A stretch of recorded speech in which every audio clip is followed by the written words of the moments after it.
Hi, I'm Ron Donaire, CEO of Intuizi, and I have with me today Brad Schlachter.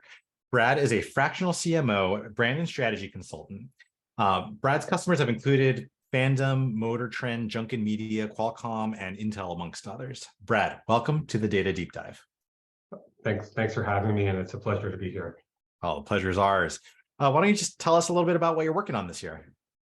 Yeah, just in general, I've been in marketing in the media, technology, and entertainment space primarily for many years, and so I'm currently working with a number of different clients to provide forward-thinking marketing leadership. I work with them to come up with custom plans to plot the shortest path to growth. And my areas of expertise include, marketing strategy, customer acquisition, customer retention and engagement, conversion rate optimization, and so forth. Okay, awesome. I mean, all those are very helpful, very widely applicable to all sorts of industries. I mean, it's definitely something that you can tell by the kind of like the wide roster of clients. I mean, you have Qualcomm and Intel, chip manufacturers, very, very large organizations. You have Motor Trend, which is, a publisher, Junkin Media publisher. So with such a wide range of clients in various verticals, you probably have some pretty interesting stories and experience with some of them. Can you walk me through maybe a use case of how you worked with a client?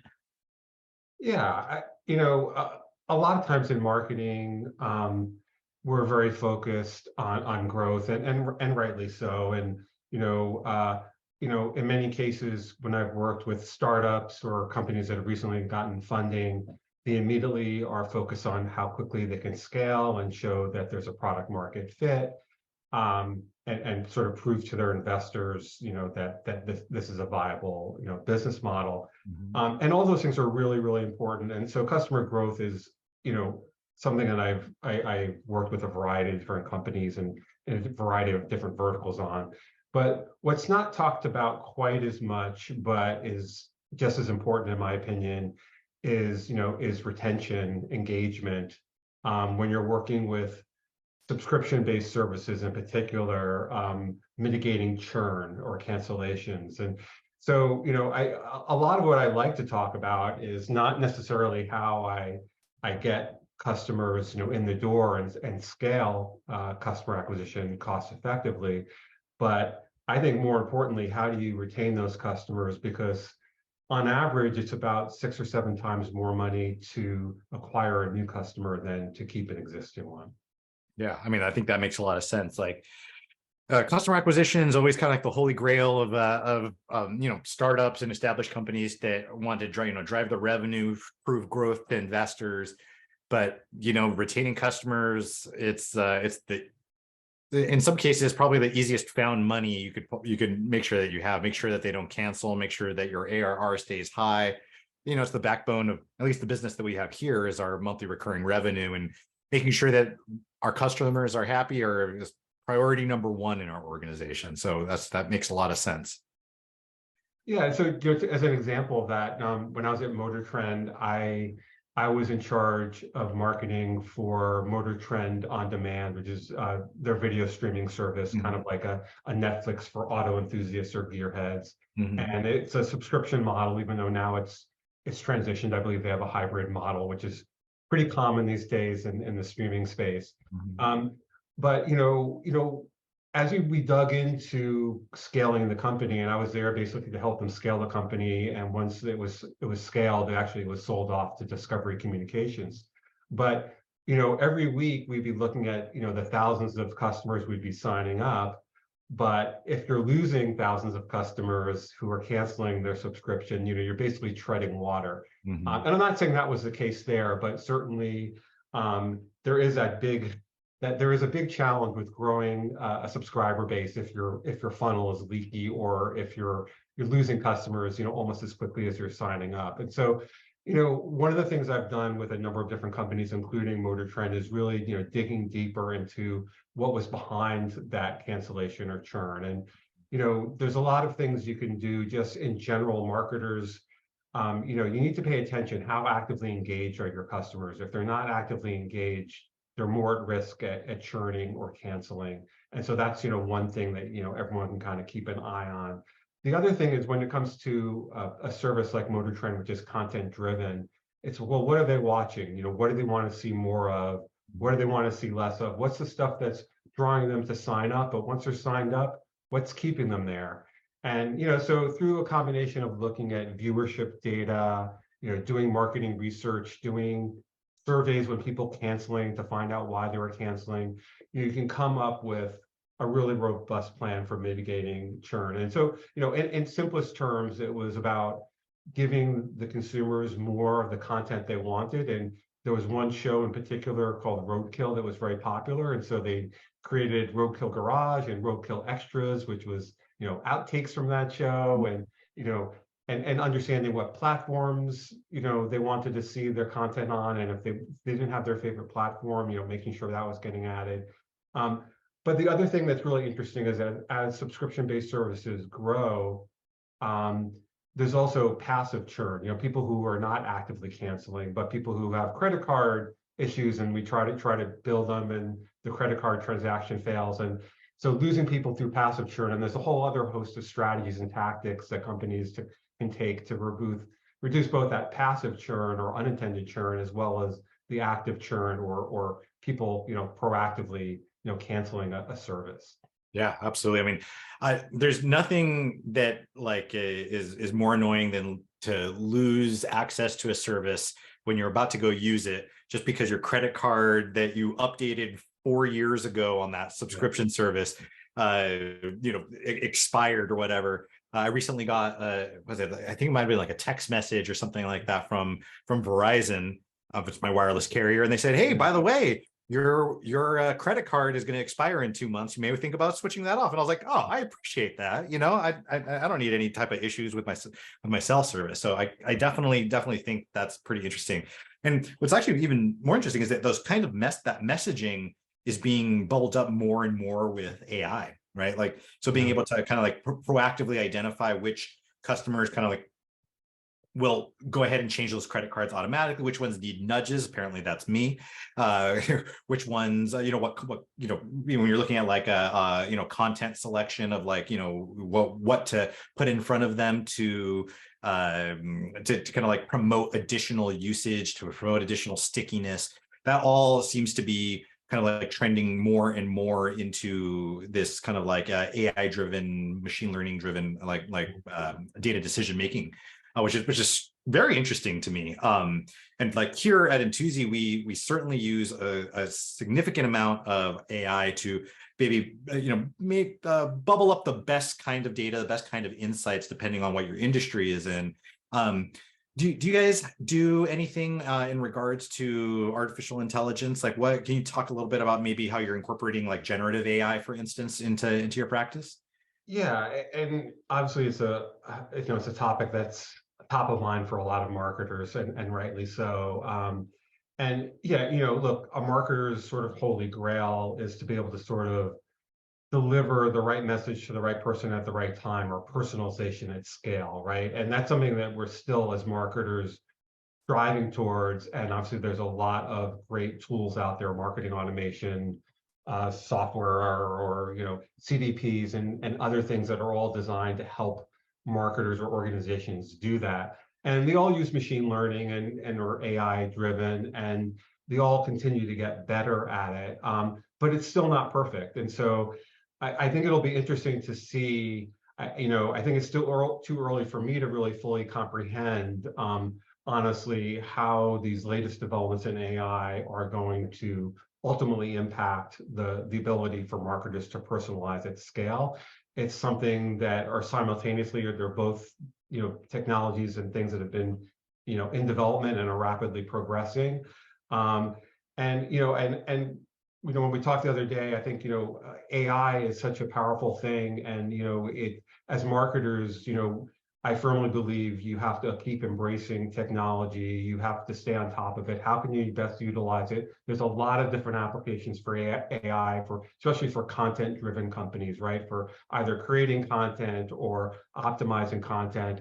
And if you're not leveraging AI, because maybe you're afraid of it, that's the wrong approach, because people who are embracing it, if you're not embracing it, you're going to be left behind, right? And so you always have to there's always a need to evolve, especially when you're working with companies that are in the technology and media space. Yeah, absolutely.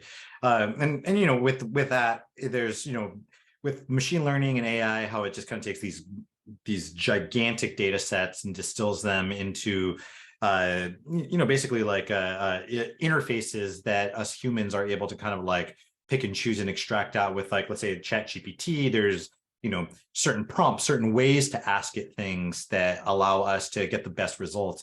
But even as of now, as fantastic as it is, it's like, let's say it gets you 90% of the way there. It still takes some significant domain knowledge to really either apply it or make it applicable to your current situation, which is interesting. And I think that that's going to be more and more true as things progress, not only in the generation of that content or the generation of the code or generation of the work product. It's going to be the implementation. I think there's going to be like Chat GPT engineers, right? The ones that can ask the question the best to get the right result the best, to kind of connect those dots together. But like it stumbles on a bunch of other questions too, like like content ownership, like these models are being trained on these like wide, huge data sets, but there's no credit being given to like the underlying data. So there's a lot of interesting facets that will evolve over time. No one has the answers. It's kind of like this wild west of like trying to understand how it's best to be used, what are the ethics behind it. So it's a very interesting field.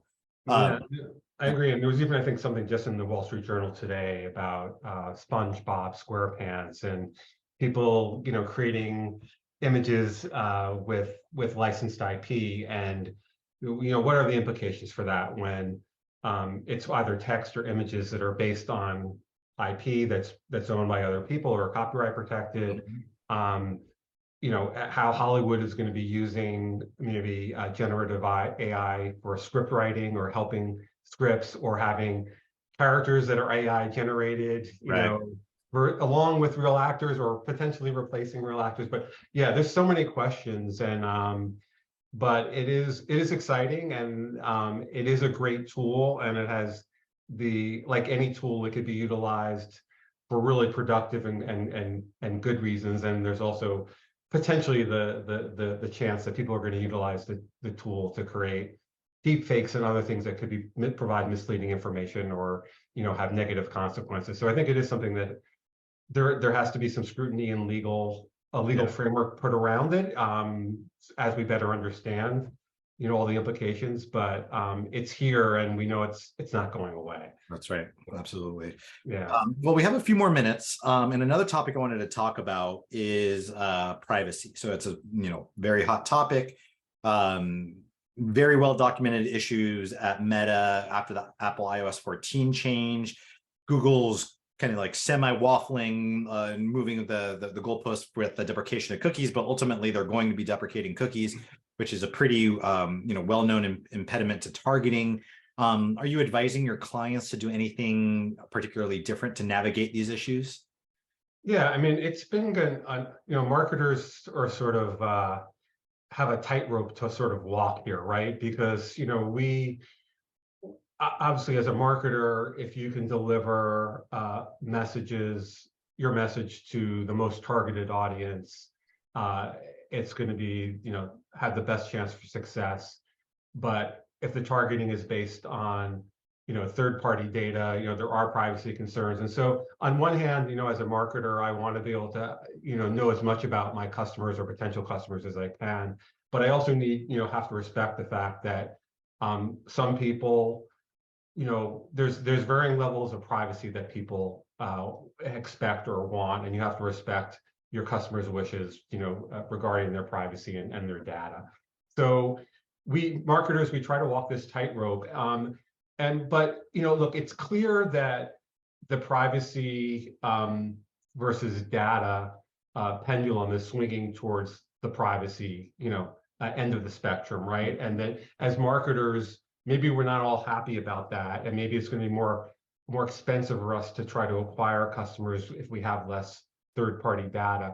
but that's a reality. So we need to adjust to that. And so as a marketer, and as you know, and as I advise my clients, really we talk about what are the implications of these trends, right? So it's clear that privacy is growing. Also in Europe, GDPR compliance is even, I think, further along, you know, than what we're doing in the US. And so especially if you're a global brand, if you're dealing with Europe, you know, you're already dealing with even stricter privacy concerns.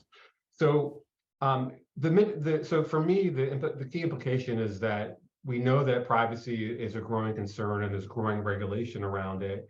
So how are you going to keep doing your job effectively and cost effectively?